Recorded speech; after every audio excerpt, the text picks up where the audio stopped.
For 7 years, he had been the city's quietest mechanic. He never talked, never smiled, just fixed cars. Customers called him Robot Man behind his back. But that day, when the man stepped out of the black SUV and saw him, he froze. "Commander?" he whispered. And in that moment, everyone realized that this ordinary man playing with car keys was anything but ordinary. Before we continue with this powerful story of hidden command and silent leadership, tell me in the comments which city you're watching from today. And if you believe stories like this deserve to be told, hit that subscribe button and help us honor the quiet legends walking among us. Martinez Auto Repair sat on the corner of Industrial Boulevard and 3rd Street, a modest garage that served the working-class neighborhood with honest work and fair prices. The shop had 3 bays, a small waiting area with coffee that was always too strong, and a reputation for fixing what other mechanics couldn't. Among the 4 mechanics who worked there, Samuel Hayes was both the most skilled and the most mysterious. For 7 years, Sam had been the ghost of Bay 3. He arrived before sunrise, worked methodically through complex repairs that left other mechanics scratching their heads,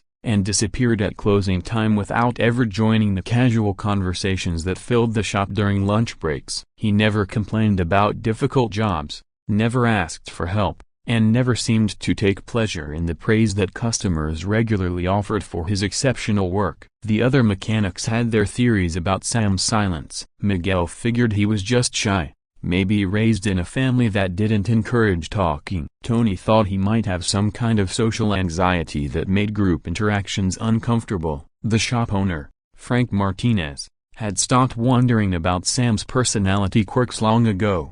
The man's work spoke louder than any conversation could, and his reliability had kept Bay 3 booked solid for 7 years. Customers developed their own nickname for Sam, Robot Man. Not because he was unfriendly, but because he approached every repair with the same systematic precision, the same emotionless focus, and the same uncanny ability to diagnose problems that other mechanics missed. He would listen to an engine for 30 seconds and know exactly what was wrong. He could spot structural damage that wasn't visible to untrained eyes. And he worked with tools like they were extensions of his own hands. But there were aspects of Sam's work style that didn't quite fit the profile of even an exceptionally skilled civilian mechanic, if anyone had been paying close enough attention to notice them. His approach to vehicle assessment followed patterns that seemed almost algorithmic in their thoroughness. When a customer brought in a car with front end damaged from what appeared to be a simple fender bender, Sam didn't just check the obvious impact points, he conducted what amounted to a systematic battlefield damage assessment, examining the undercarriage, the frame, and even components that seemed completely unrelated to the accident. His tool organization exceeded normal standards of precision. Every wrench, socket, and diagnostic instrument had its designated place, arranged with the kind of military orderliness that suggested training and equipment maintenance under conditions where a misplaced tool could mean mission failure. His workspace remained spotless even during the messiest repairs, and he could locate any piece of equipment in complete darkness. Most telling was his instinctive understanding of mechanical systems that extended far beyond civilian automotive technology. When a customer brought in a modified pickup truck with engine problems, Sam identified the issue as carburetor damage consistent with dust infiltration, the kind of problem that occurred when vehicles operated in desert environments where fine sand could destroy engines within hours if proper maintenance wasn't followed. The customer, a former Army mechanic himself, had asked Sam where he'd learned about desert vehicle maintenance. Sam's only response had been, experience. What none of them knew was that Samuel Hayes had spent 15 years as a tank commander in the U.S. Army's 1st Armored Division. He had led tank crews through 2 deployments in Iraq, where mechanical failure meant death, and the ability to field repair armor under enemy fire separated the survivors from the casualties. His understanding of metal fatigue, impact damage, and mechanical systems had been developed not in civilian repair shops, but in forward operating bases where improvised repairs kept multi-million-dollar machines operational in conditions that would destroy normal vehicles. Sam's transition from military tank commander to civilian auto mechanic hadn't been planned. After his discharge, He had struggled to find work that utilized his specialized mechanical knowledge without requiring security clearances he no longer wanted to maintain. Auto repair had seemed like a logical fit. It required the systematic thinking, problem-solving abilities, and attention to detail that military training had ingrained in him. What he hadn't expected was how much he would need the work's meditative quality. After years of managing life-and-death decisions for tank crews operating in hostile territory,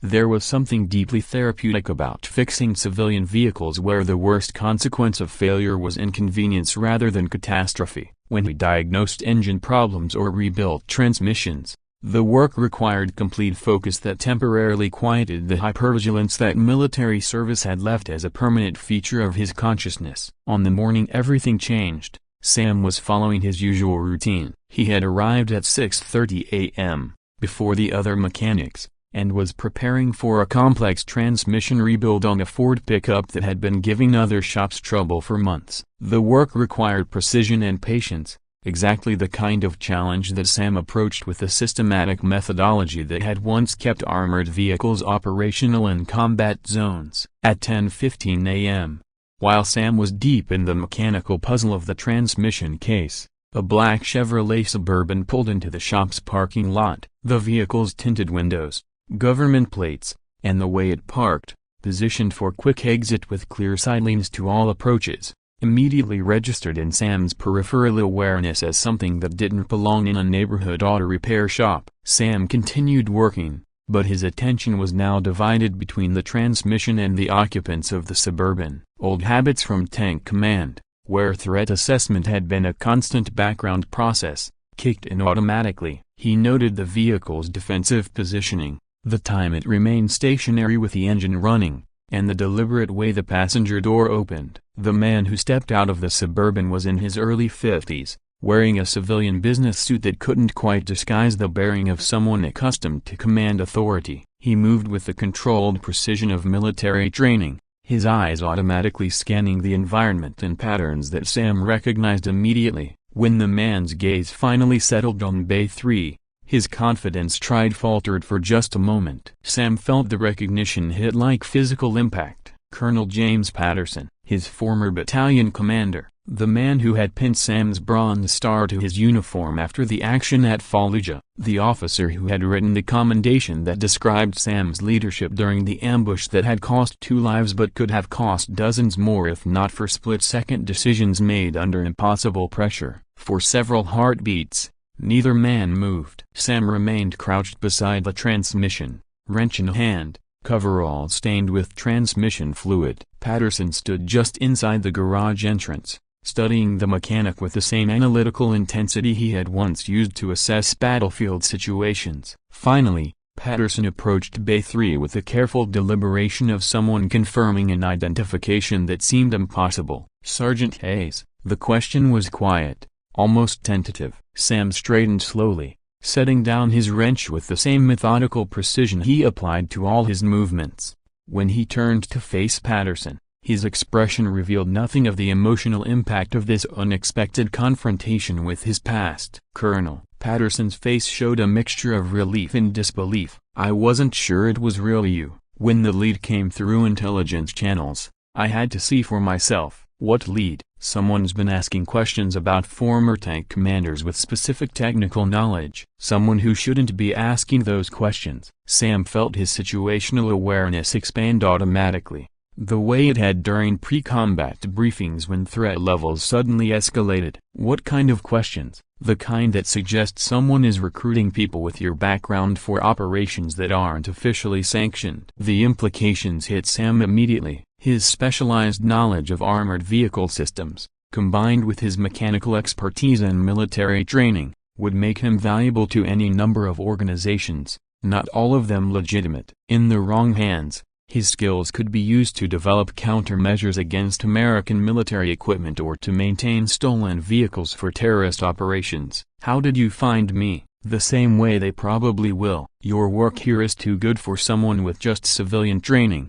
Word gets around in certain circles about mechanics who can fix things that shouldn't be fixable. Sam looked around the garage where he had spent 7 years building a quiet life away from the complexities of military service and classified operations. Miguel and Tony were working in the other bays, occasionally glancing over with curiosity about the well-dressed visitor who was having an unusually long conversation with their silent colleague. "What do you need from me, Colonel?" "Right now, just awareness that you're being watched, but that might change. Your country invested a lot of resources in training you, Sam. That investment doesn't expire just because you've chosen civilian life." Patterson reached into his jacket and pulled out a business card with only a phone number printed on it. "If anything unusual happens, strangers asking about your background, job offers that seem too good to be true, people showing interest in your military service, call that number immediately." Sam took the card,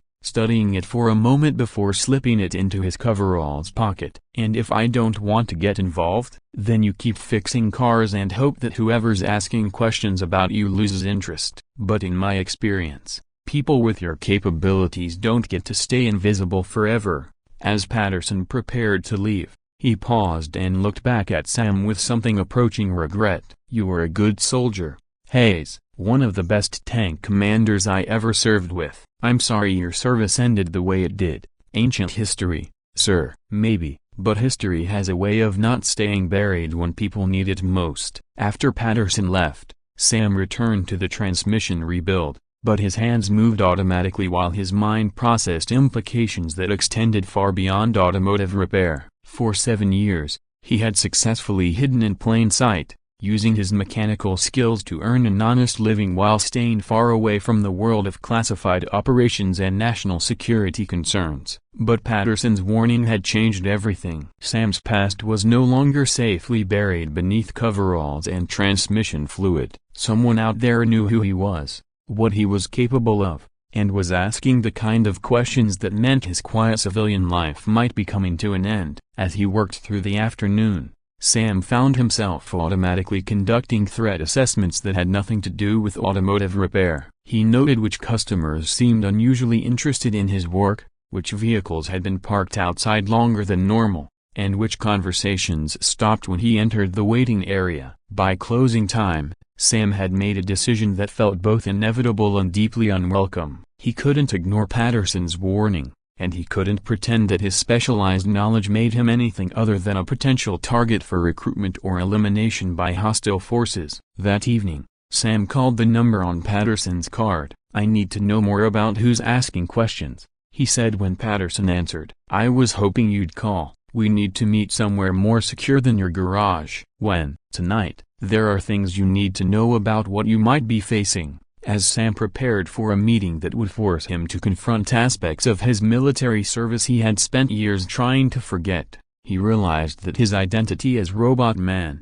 the silent mechanic who fixed cars without drama or complication, was about to be replaced by something far more dangerous. But maybe Patterson was right. Maybe people with his capabilities didn't get to choose invisibility forever. Maybe the skills that had once kept tank crews alive in combat zones were needed again, whether he wanted that responsibility or not. So I ask you, have you ever encountered someone whose exceptional abilities in an ordinary job hinted at extraordinary experience they couldn't discuss? Someone whose professional competence suggested training and background that went far beyond their apparent qualifications? Share their story in the comments, because sometimes the most valuable skills are the ones that operate quietly until the moment when they're desperately needed. If this story moved you, subscribe and help us honor the quiet professionals who carry specialized knowledge into civilian life, because sometimes the most important expertise belongs to people whose real qualifications must remain classified. And next time you encounter exceptional competence in an ordinary setting, remember that excellence often comes from experience that can't be discussed, but never stops serving.